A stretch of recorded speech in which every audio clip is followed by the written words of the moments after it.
Bienvenidos a lección 3C, la carta a la iglesia en Tiatira, Apocalipsis 2, 18 a 29. Yo voy a leer este ahora. Y al ángel de la iglesia en Tiatira, escribe: el Hijo de Dios, que tiene ojos como llama de fuego y cuyos pies son como bronce bruñido, dice esto: conozco tus obras y tu amor, fe, servicio y perseverancia, y que tus obras de ahora son mayores que las primeras.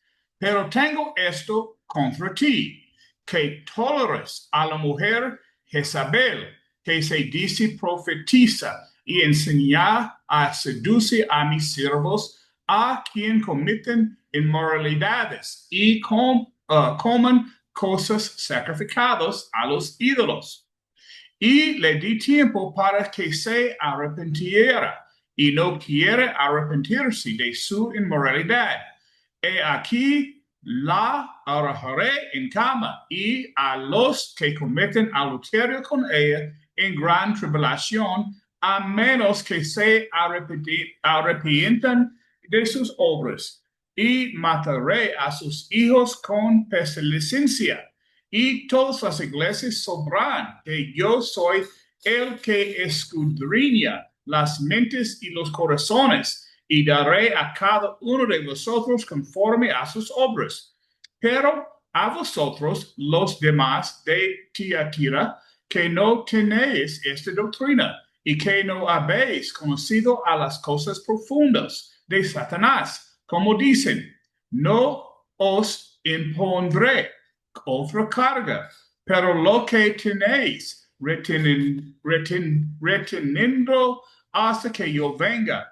Al que venciere y guardaré mis obras hasta el fin, le daré autoridad sobre las naciones, y las regirá con vara de hierro, como los vasos del alfarero son quebradas, como yo también he recibido autoridad de mi Padre, y le daré la estrella de la mañana. El que tiene oído, oiga lo que el Espíritu dice a las iglesias.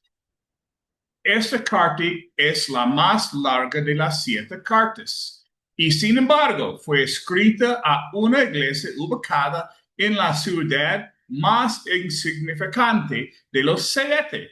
Probablemente la longitud de la carta se debe al problema único con el que trata.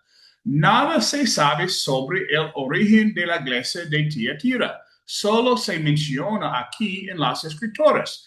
Tiatira era una iglesia espiritual con un problema significativo: la ciudad de Tiatira. 2 características de esta ciudad destacaban. Por su fundador, la ciudad fue establecida por Alejandro Magno. Momentito. Por Alejandro Magno, y estaba poblado por personas de Macedonia. Alejandro había sido el gobernante de esta parte del mundo como joven. En realidad, había conquistado el mundo del Antiguo Testamento. Fue uno de los genios militares más destacados en la historia mundial. Por lo tanto, el hecho de que Alejandro haya fundado esta ciudad era altamente significativo en esa época. Y 2, por sus tejidos. Un segundo motivo por el que Tiatira fue algo importante en el primer siglo fue su gran industria textil y en el tinte púrpura que se fabricaba en la ciudad. Ese tinte especialmente era popular en todo el mundo. Cuando Pablo llegó a Europa para predicar el evangelio por primera vez, la primera convertida en Filipos fue una mujer llamada Lidia. Hechos 16. Ella era de Tiatira y vendía púrpura. es decir, se dedicaba a vender telas que habían sido teñidas con ese hermosa tinte púrpura en Tiatira. Vendía el color púrpura por toda esa región. En esta ciudad fundada por el Alejandro Magno y famoso por su tinte, había un grupo de personas a quienes el Señor Jesús llamó su iglesia, el Cristo. ¿Cómo describe Jesús a sí mismo en esta carta? Uno, su carácter, el Hijo de Dios. Y el ángel de la iglesia en Tiatira escribe, el Hijo de Dios dice esto.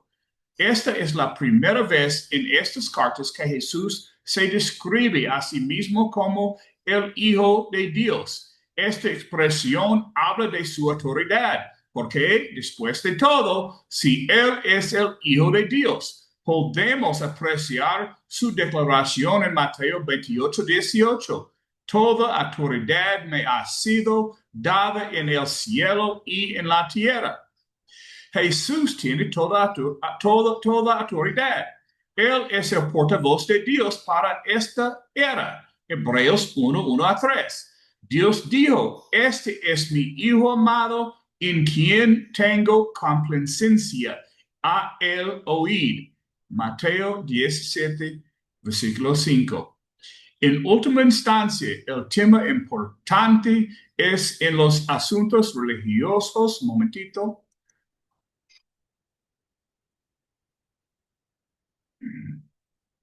En los asuntos religiosos no es lo que yo pienso o cómo me siento. La verdadera pregunta es esta. ¿Qué dice Jesús? Por eso referimos a las personas al Nuevo Testamento, donde se encuentra la voluntad de Cristo. El Nuevo Testamento es el único lugar donde podemos hallar su autoridad. El título, Hijo de Dios, nos recuerda que Él tiene toda autoridad religiosa. Segundo, su conocimiento. Ojos como llama de fuego. Él dice que Él es el Hijo de Dios, que tiene ojos como llama de fuego. Esta frase nos recuerda de que sus ojos son penetrantes, que Él está lleno de conocimiento, que sabe todo acerca de la iglesia de Tiatira. 3. Su juicio. Pies como bronce bruñido. En tercer lugar, él dice que sus pies son como bronce bruñido. Son fuertes para el juicio. Observemos que él tiene autoridad para juzgar. También tiene todo el conocimiento. Por lo tanto, su juicio será preciso y justo. El Hijo de Dios, que tiene todo el conocimiento, posee toda la autoridad y tiene el derecho de juzgar. Es quien se dirige a la iglesia y Tiatira. A medida que esta carta avance, veremos por qué es importante que Jesús se describa como el único que tiene el derecho de juzgar. La alabanza. Jesús alaba a esta iglesia. Su abundante elogio destaca las muchas buenas obras de la iglesia en Tiatira. 1. Por su amor. Jesús dijo, conozco tu amor. Él los elogia por su amor, un amor que habla de su carácter. La iglesia de Tiatira estaba formada por personas que amaban al Señor, al Dios de Israel. También amaban a los demás como se amaban a sí mismos. Segundo, por su fe. Luego menciona, conozco tu fe. Su fe habla de su fidelidad en servir a Cristo de manera efectiva y perpetua. No era una situación de tomarlo o dejarlo. No era una relación de venir y ir. Era una fidelidad constante. Y tercero, por su servicio. También dice, conozco tu servicio. Servicio habla de sus acciones, de lo que estaban haciendo. No eran personas que solo hablaban, también actuaban. Y 4, por su perseverancia. Jesús les dice, conozco tu perseverancia. Ellos perseveran, no se dieron por vencidos, continuaron sirviendo. Y 5, por su crecimiento. Él dice, tus obras actuales son mayores que al principio. El crecimiento estaba ocurriendo en Tiatira. Esta era una iglesia digna de elogio, ¿verdad? Empezamos a preguntarnos si había algo malo en ella, pero algo trágicamente errado existía en esta iglesia. La crítica. Regresamos a capítulo 2, 20 a 23. Pero tengo esto contra ti, que toleras a la mujer Jezabel, que se dice profetiza y enseña y seduce a mis siervos a que cometen inmoralidades y comen cosas sacrificadas a los ídolos. Y le di tiempo para que se arrepintiera y no quiere arrepentirse de su inmoralidad. He aquí la arrojaré en coma y a los que cometen adulterio con ella en gran tribulación, a menos que se arrepienten de sus obras, y mataré a sus hijos con pestilencia. Y todas las iglesias sabrán que yo soy el que escudriña las mentes y los corazones, y daré a cada uno de vosotros conforme a sus obras. Momentito, bienvenidos a Mara. ¿Cuál es el problema en Tiatira? Menciona a la mujer Jezabel. Esto nos recuerda a la reina del Antiguo Testamento, esposa de Acab.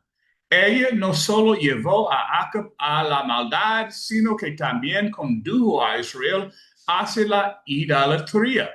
La Jezabel de Tiatira se decía profetiza, según Jesús. Debía haber afirmado tener alguna clase de revelación nueva. Primero, tolerancia a la doctrina falsa. Tiatira podría haber tenido una mujer malvada llamada Jezabel, que se consideraba profetisa y que era altamente inmoral, llevando a otros a la maldad. Pero lo más probable es que no se refiera a una persona, sino a una idea. Tal vez la inmoralidad mencionada no sea física, sino adulterio espiritual. Tal vez una filosofía falsa en Tiatira estaba llevando a la gente a ser infiel a Dios. ¿Podemos reducirlo a un solo problema para la iglesia? Sí, podemos. Había una filosofía falsa en Tiatira que estaba desviando a los miembros, y la iglesia estaba tolerando esa filosofía destructiva y falsa. ¿Qué es lo que una persona cree? La doctrina. La doctrina significa creencia o enseñanza, lo que una persona cree y enseña en su doctrina. ¿Crees que la doctrina es importante?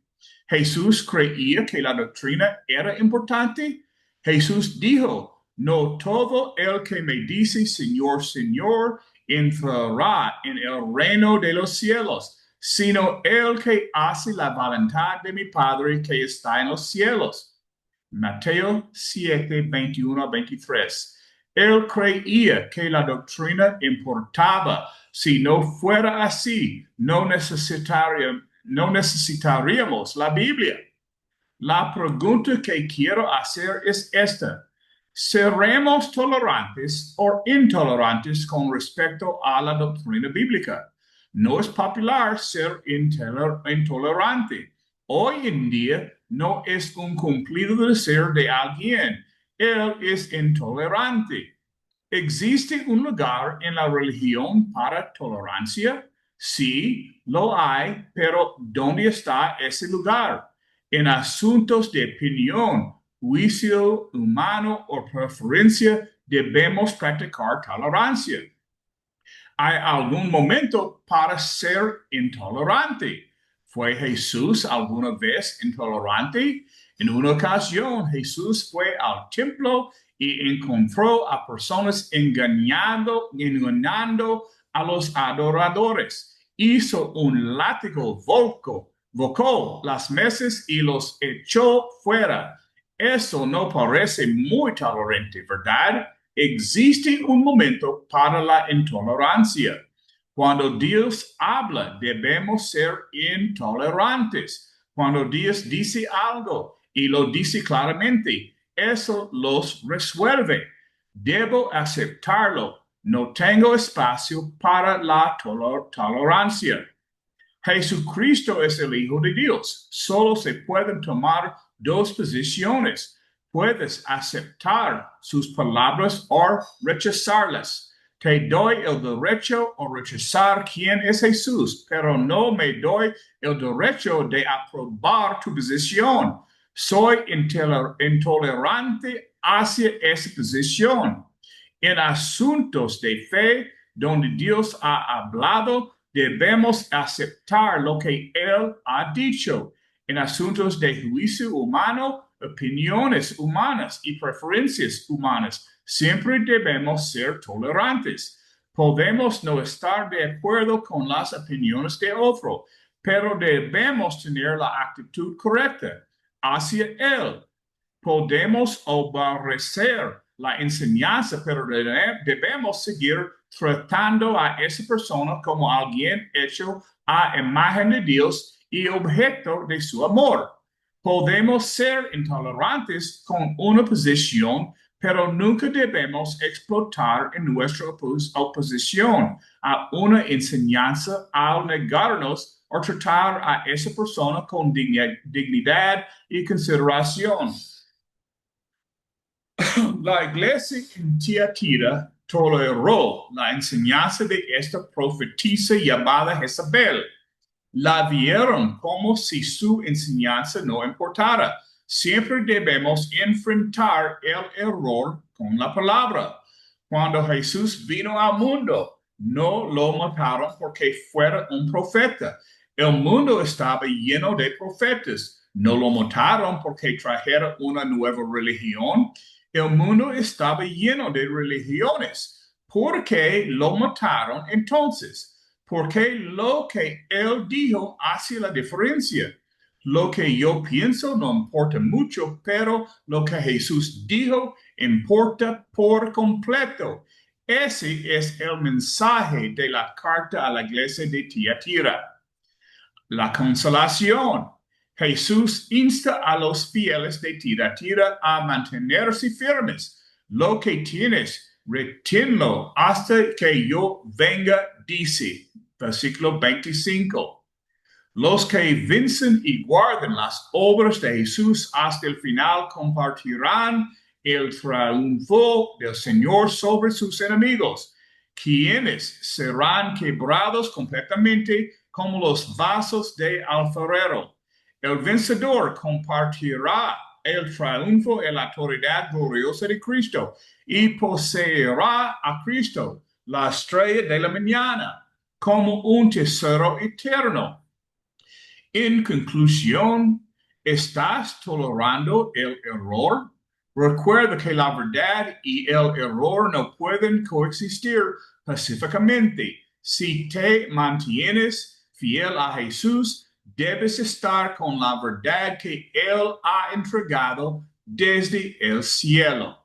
Ok, es tiempo para discusión, preguntas, comentarios. Uh, ¿Alguien tiene algo para decir? Hey, yo tengo pregunta para ti, Erlich. Tu micrófono, hermano. Adelante, hermano, dígame. Ok, hey, just por ejemplo, tú viste qué estás pasando en los estados con tolerancia, ¿sí o no? Así es, así Ya, es, es lo mismo en Europa. Es como una locura. así Ah, es. Yes, I mean, de verdad, ellos cada día en los teles y todos los programas, ellos enseñan tolerancia. Tú necesitas tener tolerancia por cada opinión de cada persona. No importa si es en contra de la Biblia o contra de la voluntad de Dios. Solo es importante es que tenemos tolerancia. Pero que es gracioso es ellos demandan tolerancia de mí por sus enseñanzas, pero ellos no practican ninguna tolerancia para mis enseñanzas o mis creencias. ¿Tú Así estás es. experimentando lo mismo ahí? Así es, hermano. Evidentemente, las nuevas corrientes lo que hacen es eso. O sea, han enarbolado una falsa tolerancia, pero es tolerancia a ser cómplice con ellos y no respetar la opinión que es contraria a la de ellos. Evidentemente, sí se está viendo, sí se está sufriendo en algunos estados, no, más no en todos, pero realmente sí ocurre. La tolerancia que se exige es la tolerancia que me tienen que tener a mí, no la que yo debo brindar a las demás personas. Ok, ¿alguien más? ¿Quieres decir algo? Antes yo empiezo las preguntas.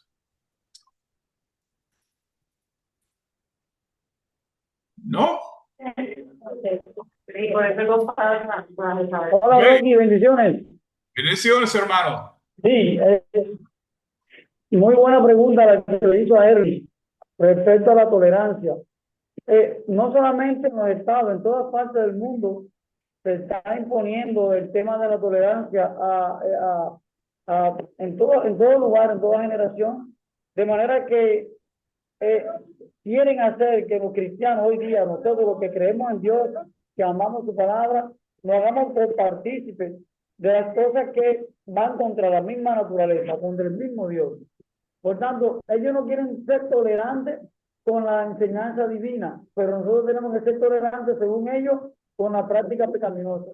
Y es por eso que tenemos que tener mucho cuidado nosotros en este tiempo que estamos viviendo en todas partes, porque este tema de la tolerancia se ha convertido en un tema popular. Y donde quiera que tú vayas, hay que tolerar esto, tolerar aquello. Ya en las escuelas, por lo menos yo he visto ya aquí en Cuba, que los niños le están pidiendo tolerancia con la decisión de los padres de tener una relación extramatrimonial, fuera del matrimonio o con un cónyuge del mismo sexo. Entonces es algo tremendo porque realmente está fuera de los parámetros divinos, ¿verdad? De lo que Dios estableció en su creación y está creando gran confusión este término de la tolerancia hoy día y la gente anda confundida, perdida. Y tenemos nosotros como cristianos tener bien claro estos términos desde el punto de vista de lo que Dios ha establecido en temas morales, por ejemplo, porque realmente si no hablamos a la iglesia y enseñamos sobre el diseño de Dios desde el principio, muchas personas se pueden ver confundidas porque es que ya hay denominaciones que han dejado entrar por tolerancia prácticas mundanas. Y eso es algo, vaya, no vi, yo no había pensado no ver esa cosa tan pronto, honestamente, en que ya las denominaciones están recibiendo a parejas del mismo sexo como miembros y tienen parte con ellos, con el resto del cuerpo. Algo tremendo porque la fórmula que están usando ellos es precisamente eso mismo, tenemos que ser tolerantes, respetar las decisiones de cada cual y seguir cada cual su camino, hay libertad. Y eso ha creado realmente tremenda confusión y tremendo problema. A mí me ha encantado hoy lo que usted ha hablado, hermano, desde el punto de vista de la iglesia de Tiatira, me encantó. Sé que va a hacer preguntas, pero me ha gustado muchísimo la forma en que lo presentaste, Rosy, desde el punto de vista de cuando hablaste de Jezabel. Me encantó eso, porque de hecho nosotros hemos estado estudiando en estos días la importancia de la doctrina. Así que le doy gracias por haber tocado este punto ahí, para que podamos entender que realmente es necesario que tengamos bien definido nosotros como iglesia la importancia de tener cuidado con algunos planteamientos que se hacen fuera de la doctrina, porque nuestro Señor no fue tolerante con cosas que no estaban establecidas por el Padre. Gracias, hermano. Ok, sí. Aquí es la cosa. Hay siempre un tiempo para tolerancia, pero hay siempre un lugar por intolerancia. No podemos tener tolerancia de cosas contra de las palabras de Dios dentro de la iglesia y dentro de nuestras vidas, ¿sí o no? Este es el punto de intolerancia, pero necesitamos tener tolerancia para la persona, no el pecado, pero para la persona. Y necesitamos ayudar la gente y amar la gente para ellos pueden encontrar salvación. Pero es una línea muy fuerte. Tu tolerancia, porque es como siempre escuché, Dios ama el pecador, pero oído el pecado. Tú escuchaste este antes. Dios ama el pecador, pero odio el pecado. Un día estaba aquí en este lugar con un amigo mío. Él me dijo, la Biblia es malo porque la Biblia odia homosexuales. Yo dije, la Biblia no odia nada. Jesús no odia nada.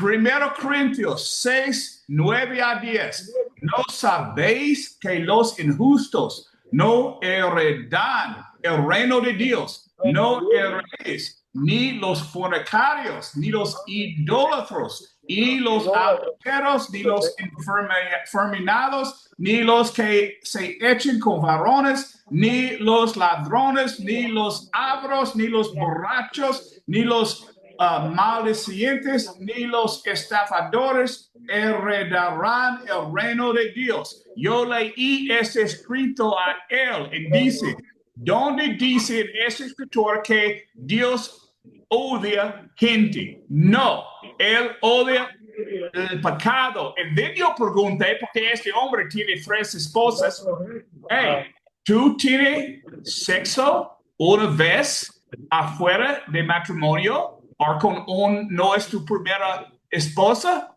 Él no dice nada. Sí, Dios no odia a la persona, odia el pecado.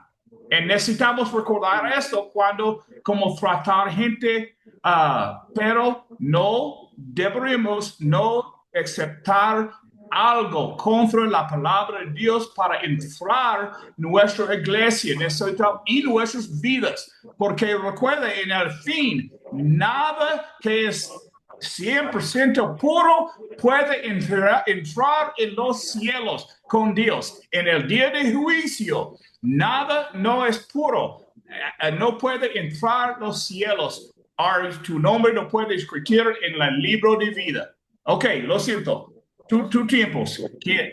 ¿Alguien tiene una otra pregunta o comentario? Si me lo permite, hermano. Sí, hermano, buenas tardes. Bueno, vamos a dar a Dionisio entonces. Hola, buenas tardes, hermano, bendiciones. Igualmente. La carta tiene un mensaje muy importante.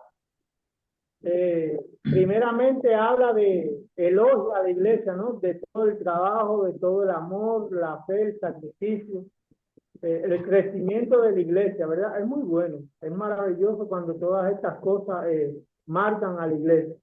Pero todo esto no te da el derecho a cometer el pecado. Esto nada que ver, no puedes mezclar una cosa con la otra.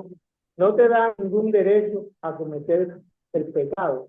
Yo particularmente considero que es mejor que usted no tenga todo el conocimiento, pero que sea obediente a la palabra de Dios. Humildemente, usted puede que sea una persona que no tenga la inteligencia o el conocimiento o el nivel de aprendizaje para crecer espiritualmente, pero sin embargo, si es obediente, fiel a la palabra de Dios, es mejor todavía. En primera de Samuel, Dios le dijo a Saúl, obediencia quiero y no sacrificio. Es mejor que usted sea obediente a la palabra de Dios. Claro, puede hacer las dos cosas a la misma vez, mucho mejor. Pero primeramente la obediencia a Dios. Creo que es lo más importante. Y entonces esto te dará el amor, la fe, el conocimiento, todas estas cosas que también son necesarias. Gracias, hermano. Gracias a ti, hermano. A ver, Hola, buena. yo pensé que él iba a hablar. Dios bendiga, hermano. Hable usted primero, hermano. Quería comentar, amén. Quería comentar, como decía la palabra de Dios en Romanos 15:4, que las cosas que se escribieron antes para la enseñanza se escribieron, a fin que con la paciencia y la consolación de las escrituras tengamos esperanza. Yo quiero compartir lo que sucedió en el pueblo de Sodoma y Gomorra cuando Lot estaba allá. Dios no toleró el pecado y simplemente escogió a aquellos que hacían la voluntad de Dios y los sacó y destruyó aquello. Por eso Jesús vino a morir para salvar lo que se había perdido. Y como dice, vino a salvar al mundo, no a condenarlo. Pero el pecado es lo que aparta al hombre de estar con la comunión con Dios. Y esto fue lo que destruyó a Sodoma y Gomorra, y es lo que no quiere tolerar Dios y lo que no podemos nosotros tolerar en nuestras iglesias, de que haya que se aplique esto que sucedió en aquellos tiempos, aquello contra la naturaleza, que es homosexualismo, la lesbiana, todas aquellas cosas que no le agradan a Dios, que nosotros tenemos ese conocimiento y no podemos permitirlo. Es decir, que no podemos tolerarlo. Amén. Ok. Chacón, adelante, Chacón. Hola, momentito, Chacón, tienes manito. Chacón. Hola hermano, buenas tardes. Realmente todavía, yo no escuché toda su explicación, pero yo creo voy a tratar de entrar en sintonía. Primero, yo creo que tenemos que ponernos en el contexto histórico y en la situación de cómo estaban estas iglesias a las que el Señor les escribió por medio de Juan. Debemos, hermanos, de saber que por lo menos en Tiatira había mínimo una fiesta mensual pagana. Ahí había templo a Zeus, templo a Artemisa, templo a todas las deidades griegas. Y de paso estaba el templo, el culto al emperador. Entonces, en esas circunstancias, llega la iglesia.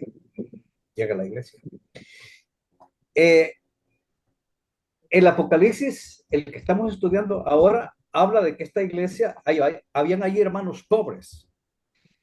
Y ustedes, hermanos, se pueden imaginar que si allí había algún hermano que era zapatero, o panadero, o herrero, para que estas personas con estos oficios tuvieran que ejercerlo, debían de estar agremiados. Y cada uno de ese gremio tenía un dios al que había que hacerle culto, orgías y después todo lo que venía, el famoso culto a ellos. Llega la iglesia, entonces estos hermanos tuvieron que estar en un dilema, o a Dios, o a los dioses paganos, o al emperador. Llegó a la iglesia bajo esas circunstancias. Dentro de la iglesia estaba una persona que era mujer, la famosa Jezabel, que yo estoy creyendo que ella no se llamaba Jezabel, porque nadie en su sano juicio iba a poner Jezabel. Yo no le voy a poner a mi hija Jezabel. Rolando no le iba a poner Jezabel a su niña. O como que le vas a poner tú Caín. No, señor, esos nombres ya no se ponen. Entonces, esta era una hermana que tenía algún otro nombre, pienso yo, pero que ella venía de esas costumbres paganas, entró a la iglesia y sí yo puedo suponer que era una mujer influyente porque, ahí viene el punto, porque la toleraban, porque no le decían nada y porque no le aplicaban la disciplina. Y esta estaba seduciendo a los hermanos, llevándolos a su casa, a hacer orgías, a fornicar, como dice ahí la escritura. O sea, por eso es que tiene el espíritu de Jezabel. Pero resumiendo entonces, Cristo, el Espíritu Santo sabía de todo ese problema y luego dice que es los líderes los ancianos de esa iglesia, que no tuvieron, creo yo, el valor en, de decirle a esta mujer que se arreglara, por decirlo de alguna manera. Entonces él se queda con los fieles y les dice, bueno, hay fieles ahí, y si ustedes me siguen fieles, les dice, al que venciere y guarda mis obras, yo le daré autoridad sobre las naciones, y luego les dice que le va a dar la estrella de la mañana. Pudiera seguir hablando más, pero no quiero quitar el tiempo en esto. Eso sería mi humilde opinión. Okay. Ehrlich, tú tienes tu manito, y then yo voy a regresar al grupo de Orlando. Ok, hermano. Qué bueno que tocamos ese tema, porque el tema de la iglesia de Tiatira y Jezabel en este caso, pues siempre ha sido objeto de debate y polémica, y ahí existen varias interpretaciones. Una la decía el hermano Chacón, ajustándose al contexto histórico y conociendo los detalles de cómo funcionaba la sociedad en ese tiempo. Pero yo quiero arrojar también algo, y es que la Biblia es su propio intérprete y tenemos que recordar algo. El libro de Apocalipsis está lleno de símbolos y a veces personifica cosas que no son personas. Pero quiero ver el versículo 24 del mismo capítulo 2 donde dice, pero a vosotros y a los demás que están en Tiatira, a cuantos no tienen esa doctrina, o sea, está hablando de esta cosa que está pasando, es una doctrina lo que está hablando. Y evidentemente personifica, y fíjese lo que dice el versículo, que es maravilloso. El versículo 22 dice, perdón, el versículo 22, he aquí yo la arrojo en cama como si fuera una persona, pero dice, y en gran tribulación a los que con ella adulteran, con esta doctrina. O sea, están adulterando. Y como decía el hermano Rocky, evidentemente, sea cual sea las dos cosas, a lo mejor entró por una mujer, a lo mejor no entró por una mujer, a lo mejor fue de otra forma, pero la cuestión es que estaban practicando doctrinas que no eran de Dios. O sea, el margen de tolerancia cuando es la palabra de Dios, como ustedes bien decía, se hace cero y no se puede tolerar más. Sin embargo, había una tolerancia de algo por encima, por fuera de lo que es la palabra de Dios, y esto desagradaba a Dios porque no estaban usando las enseñanzas recibidas por esta mujer, pues en santificación, sino en fornicación, yendo en pos de otras cosas, prácticas e idolatrías y conceptos que no eran agradables a Dios porque no exaltaban el nombre de Dios, ya sea por ideología o ya sea por práctica física, como dice el hermano Chacón. Pero la verdad es que esta doctrina estaba arrastrando a algunos de la iglesia. Sin embargo, hay una exhortación, porque dice a los que no toleran, no se han dejado de llevar por esta doctrina, pues hay una recompensa para ellos. Y siempre es bueno recordar esto, la iglesia tiene que fijarse en esas promesas. Hay un remanente que siempre va a quedar y siempre va a ser atendido por Dios para recibir su promesa, sus bendiciones y toda la gloria que Dios ha prometido a los que son fieles. Sin lugar a dudas, tenemos que ser intolerantes con la tolerancia de las malas prácticas. Ok, tenemos dos personas que quieren hablar del grupo de WhatsApp. Gustavo, ¿tú tienes algo que tú quieres decir?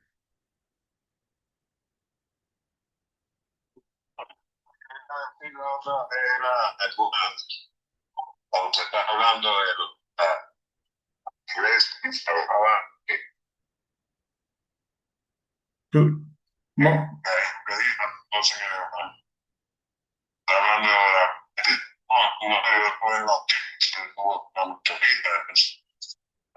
hablando de en eso, porque si yo era octavo, era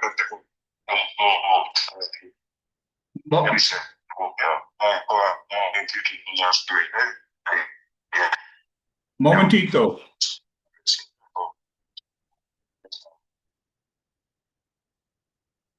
Momentito. No había escuchado otra vez. Yo busco por un parlante. Just préstame un segundo.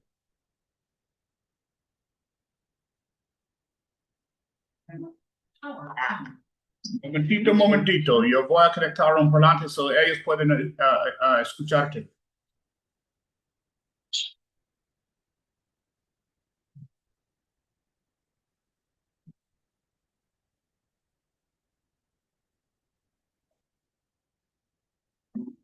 Bluetooth connected. Ok, estás allí.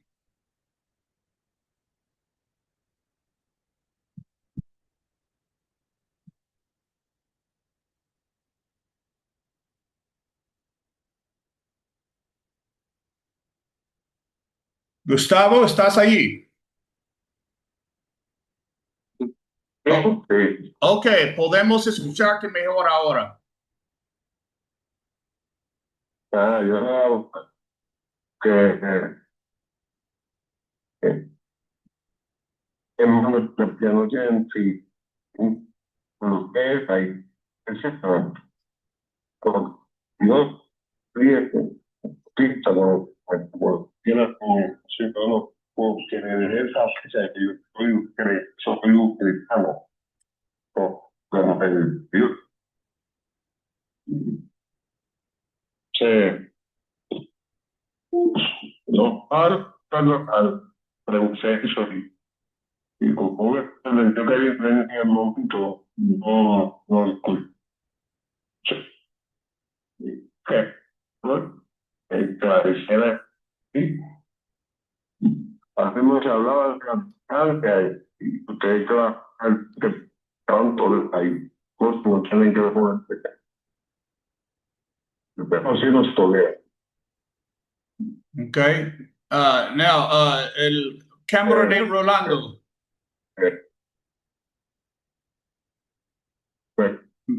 Micrófono, gracias, Gustavo. Rolando. A ver, hermano, me gustaría también contar algo ahí en este tema antes de entrar a otra pregunta. Ok. Escuchando lo que usted dijo al principio, analizando lo que decía el hermano Chacón, haciendo aquí un debate en la mesa donde estamos reunidos todos y analizando bien, yo creo que las dos cosas que se están planteando pudieran estar aconteciendo en Tiatira en esa época. O sea, habían permitido en la iglesia la entrada de práctica pagana como lo que se hacía en aquella época en honor a ese tipo de diosas, Diana, que a ver, qué sé yo, toda esa idolatría que habían que permitieron que entrara a la iglesia fornicación y adulterio, tan abominable como a Pablo la señala en algunas ocasiones. Pero también tenemos que ver que está hablando también desde el punto de vista de doctrina, porque ya en esa época ya había bastantes errores doctrinales. Y es importante que tengamos en cuenta esto para poder entender de las dos formas lo que estaba ocurriendo. Yo recuerdo que hubo un concilio en el tiempo de Pablo, que hubo una visión muy fuerte y tuvieron que llevar el asunto a Jerusalén. Y al final del concilio se tomó el acuerdo de no poner a los gentiles cargas más de la que pudieran llevar, ya que ellos tenían prácticas bastante fuertes, lo que no se podía tolerar el pecado. Y en el concilio se acordó lo que ellos debían de abstenerse. Y explica ahí cuáles eran estas cosas, que una era la fornicación, abstenerse de carne, además de ahogado, de sangre y demás. O sea que ellos tenían prácticas como gentil al fin, que era desde el mundo, desde lo que conocían, que no era aprobada por Dios, y aún cuando se establece la iglesia, ellos querían llevar estas prácticas dentro de la iglesia como si fuera un asunto permitido, y algunos lo toleraban, otros no, y es por eso que hay disputas, hay contienda, porque Dios no permite que estas prácticas entraran a la iglesia de manera que los siervos la toleraran. Y de hecho, habla de que algunos estaban siendo partícipes de tales prácticas, que pudiera haber sido o bien la fornicación literal o bien la fornicación espiritual, en adulterio espiritual, dejando entrar doctrina que no era la doctrina de Jesús. O sea que pudiera estar ocurriendo en este tiempo ambas cosas, ya que en ese tiempo había muchísimas cosas que estaban aconteciendo en el principio. Había falsa doctrina, había en la iglesia corrupción de todo tipo, la cual Pablo señala en varias cartas, y es por eso que nosotros tenemos que analizar bien, que pudiera ser que en Tiatira y en otras iglesias ya estaban ocurriendo este tipo de cosas, como también se hablaba de la doctrina de Baal y de los malecidos, ¿no? Los Nicolaitas, los Nicolaitas. Y había que evitar que entraran. O sea, que eran prácticas que tenían que estaban buscando de todas formas debilitar la iglesia. Y es por eso que el Espíritu Santo habla a la iglesia de Tiatira para que no permitieran que estas prácticas también entraran entre ellos.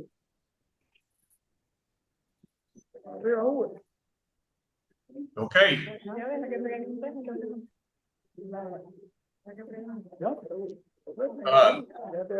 A ver, Dari, tú me dijo que Francisco Díaz quiere decir algo. dale, dale. Francisco, sí, Francisco, de la Torre, por WhatsApp. Ok, yo tengo el parlante aquí, por WhatsApp. Ok, le vamos a dar mensaje. Dale la palabra. ¿Ya lo vio? O a Vladimir también. Vladimir. Ok, Vladimir, ¿quieres decir algo?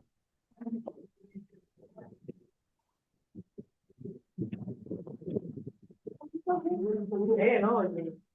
No, es que la conexión. Es la conexión. WhatsApp es molesto, pero la conexión se cae y a veces se les puede cortar. Ya lo confirma porque parece que no escucha. Es un problema de conexión, hermano. Ok, una pregunta. ¿Qué significa que Jesús tenga ojos como llama de fuego? ¿Y cómo debería esta imagen afectar nuestra comprensión de su juicio y discernimiento?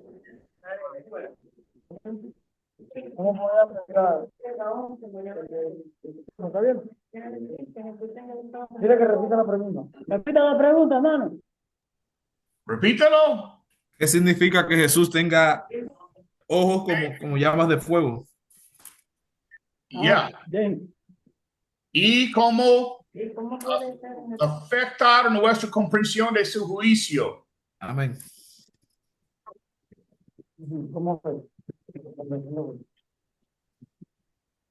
¿Qué significa? Venga, hermano Rocky. Bendiciones, hermano. Bien, hermano Julio. Bien, lo que significa es, como llama de fuego, significa que Jesús es quien tiene todo el poder, toda autoridad, y es la que nosotros debemos de seguir, porque Él es quien, el Señor le dio toda autoridad, como lo dice en su palabra en Mateo 28. Él dijo que toda autoridad le había sido dada, tanto en el cielo como en la tierra. Y por esa autoridad es por la que nosotros debemos de regirnos para de esta manera poder estar consagrados al Señor. Lo otro que me preguntaba, ¿cómo ¿Cómo nos afecta a nosotros? nos afecta? A ¿Cómo nosotros, nos afecta la... el hecho del juicio de Jesús con respecto a que Él tiene ojos como llamas de fuego. Bien, esto, ¿cómo nos afecta el hecho este de que Jesús tiene ojos como llama de fuego? Es que, bueno, el Señor, pues, sus ojos están puestos sobre nosotros y nosotros tenemos que, en todo momento, estar haciendo lo correcto delante de Él. Porque el Señor ha establecido un día en el cual va a ser juzgado, ¿no? Las personas que no estén haciendo lo que Él manda. Y entonces, esto es lo que el Señor nos está haciendo el llamado, porque el día que Cristo venga, pues nos encuentra a nosotros haciendo lo correcto, porque si no, no nos va a tolerar. O sea, que nada podemos esconder ante los ojos de Jesús. Tú hace referencia a Romanos 14, 5 a 6, ¿es correcto? Ajá. Uno hace diferencia entre día y día, otro juzga iguales todos los días. Cada uno esté plenamente convencido en su propia mente. El cual hace caso del día, lo hace para el Señor. Y el que no hace caso del día, para el Señor no lo hace.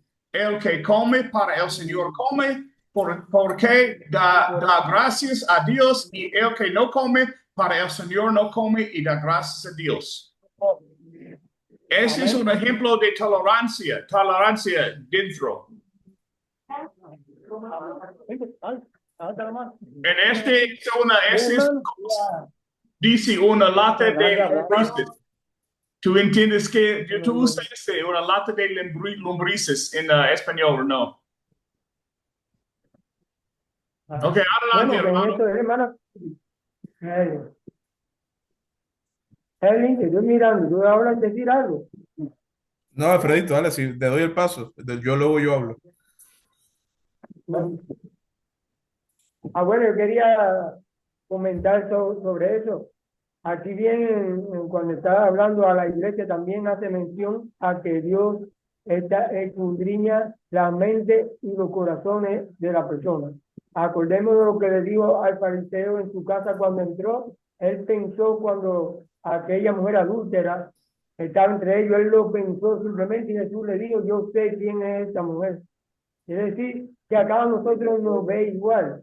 Cada cosa que hagamos cada día, que pensemos, entonces el Señor nos está mirando cuando nosotros podamos pensar que no es así. Entonces, cada día que pasa, podemos estar mirando cada día como algo normal, pero Dios nos está observando.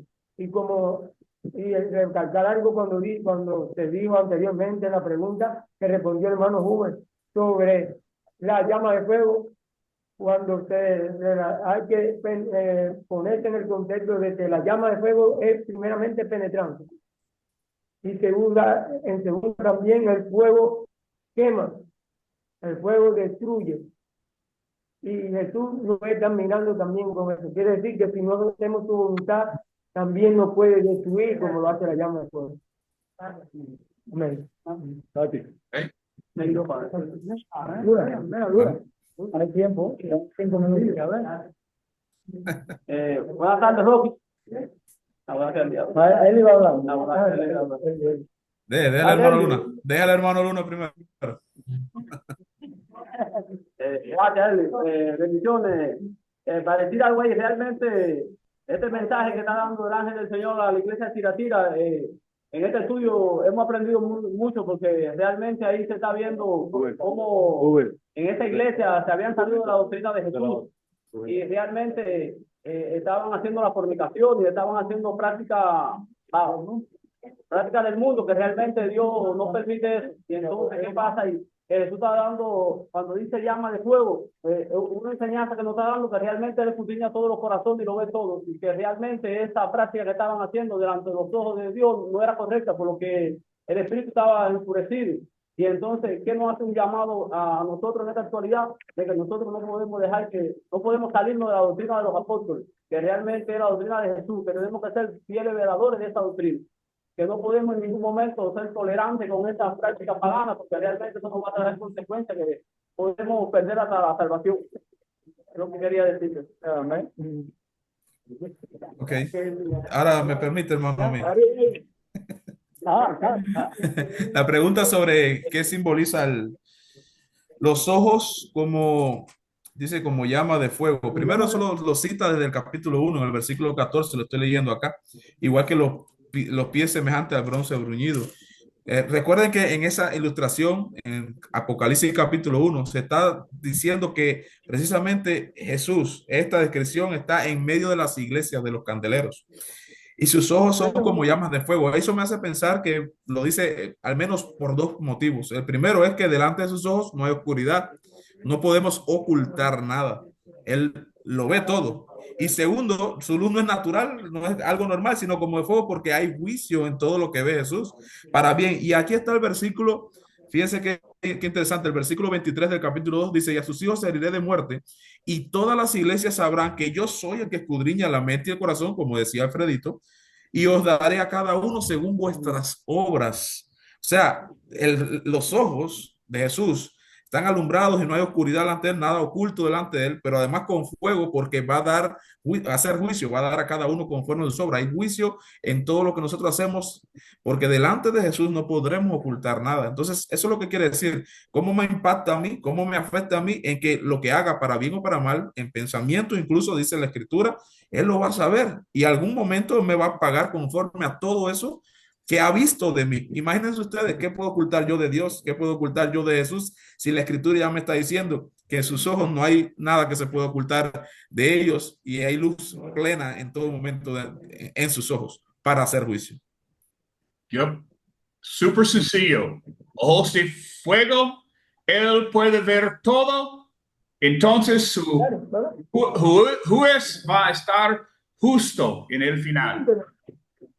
¿Sí? ¿Yo? No. Hermano Chacón, ¿iba a hablar? Va a dar. Pues yo nomás iba a hacer el resumen de lo que tú dijiste, hombre. Es bien simple. Los ojos como llama de fuego es que él todo lo ve. Él es omnisciente y los pies tiene poder para juzgar. No le demos tanta vuelta a este asunto. Él todo lo ve y en el día final él tiene poder para juzgar. Ya, fin de historia. Boom. Y Jesús va a buscarnos en el final. ¿Va?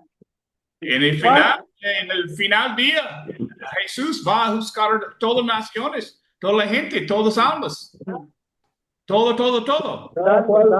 Y ellos que No está a la vista muy bien. Sea bueno, sea malo. y todos que confesaron aquí en la tierra, él va a confesar su nombre ahí en cielos. Pero tú no confesas aquí, mal tiempo para ti en el final. Muy bien. Ok, es casi tiempo para terminar. ¿Alguien quiere decir algo más antes terminamos? ¿Alguien más decir algo más? ¿No? Yo creo que el Chacón hizo resumen. Todo está bien explicado. ¿Algo puede orar para nosotros, Rolando? Oremos, hermano, venga. Amado Padre, damos gracias, oh Dios, por la oportunidad que nos dio de poder nuevamente participar de este estudio de Apocalipsis. Queremos, Padre, recibir toda la revelación de tu palabra para poder entender bien esta carta, de manera que podamos, como expositores de ella, explicarla tal y como la hemos desmenuzado, tal y como hemos aprendido, mi Dios, conforme a tu voluntad. Perdónanos si hemos hablado algo incorrecto, perdónanos, Padre, si hemos dicho algo que no conforme a tu enseñanza, pero hemos hecho un análisis entre todos los ministros que estamos conectados, incluyendo hermanos por WhatsApp, Gustavo y otros tantos que, aunque no pudimos escuchar todo, pudimos recibir parte de su explicación. Y a ti gracias, Padre, porque esto nos sirve para crecer, para fortalecernos y poder añadir a nuestra enseñanza nuevas explicaciones desde el punto de vista teológico. Gracias, mi Dios, por la posición que nos da con el hermano Roque, hermanos que están necesitados para este tiempo. Perdónanos, Padre, si en algo hemos pegado y guárdanos por siempre, hermano. Una vez más pedimos tu bendición y tu protección. En el nombre de Jesús. Amén. Amén. Muy bien. Dios me lo bendiga, hermano.